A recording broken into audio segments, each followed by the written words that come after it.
I am the Tofu Golem. Please enjoy the video. You start by going straight to Developer Options on the device. You need to act now.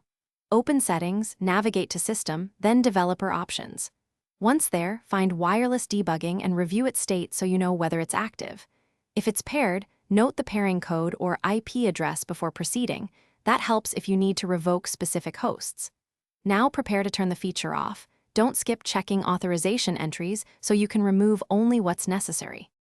Once you've located Wireless Debugging, toggle it off to immediately block new wireless ADB sessions.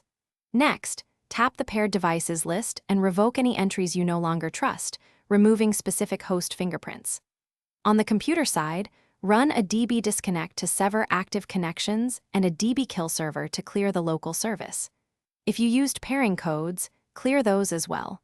That prevents automatic reconnection later. Make sure you finish by removing local ADB credentials on your workstation. Delete // Android /adki and adki, pub to prevent reused keys. Then reboot the Android device to ensure settings take effect and verify wireless debugging remains disabled. Confirm there are no active DB devices listed when you run a DB devices. If the option seems stuck or a connection persists, briefly re-enable wireless debugging, then disable it again. Revoke pairings and reboot. That usually forces the system to refresh. If problems continue, check for OEM management apps that may override these settings.